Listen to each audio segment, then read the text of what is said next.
Yesterday, the Xbox Live service shut down for an unknown reason, leaving many gamers stranded without service for the majority of the day. And that really sucks. You're paying all of this money just to play online, and then the server goes down?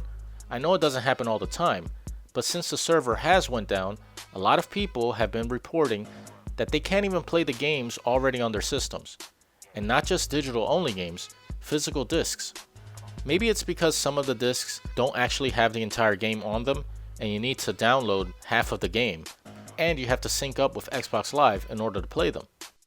And although some people have said that you need to have your console settings set to home in order to play the games offline, even that didn't work for some of the games, leaving a lot of people with an Xbox that basically doesn't do much. Well, at least you have YouTube and the internet browser, right?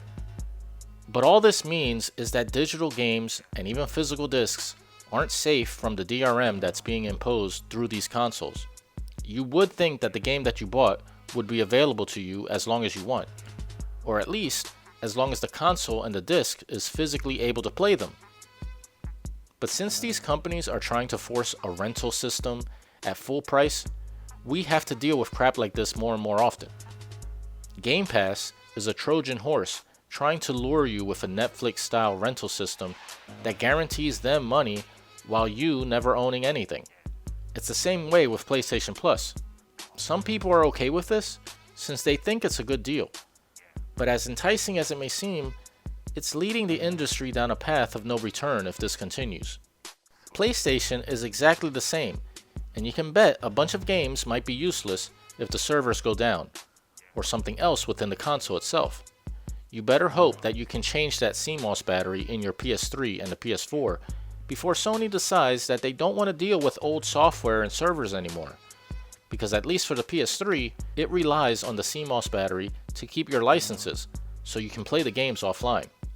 If that battery dies and there isn't a way to update from Sony anymore, your digital games are gone.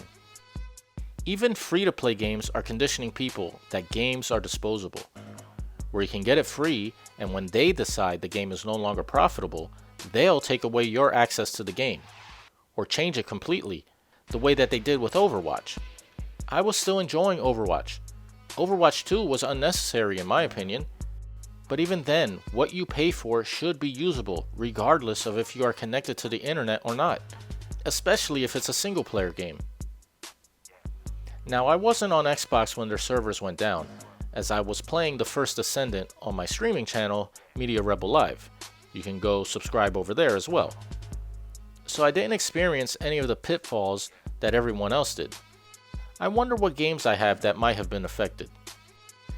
As much as Xbox has been trying to preserve older games from the past, putting a leash on them and restricting their playability is something that goes against it.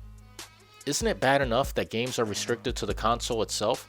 Do we really need the games to be further held back by a server that could go down whenever they want? I hope this teaches everyone who hasn't been paying attention a big lesson. That at least for now, and for the most part, physical games are better than digital. But it seems that it is something that they're trying to change as well. And if physical media goes away, there will be much less alternatives for us to be able to enjoy our media. Never let these companies try to get away with anti-consumer practices. We buy the product, we have the right to be heard. Let them know that this type of server and online DRM is not acceptable. If you can make a big stink about some titties in Stellar Blade, surely this is more important. In any case, it's a big reason why retro gaming is making a resurgence. Things were simpler back then, but maybe that was better. Let me know your thoughts in the comments. Till next time.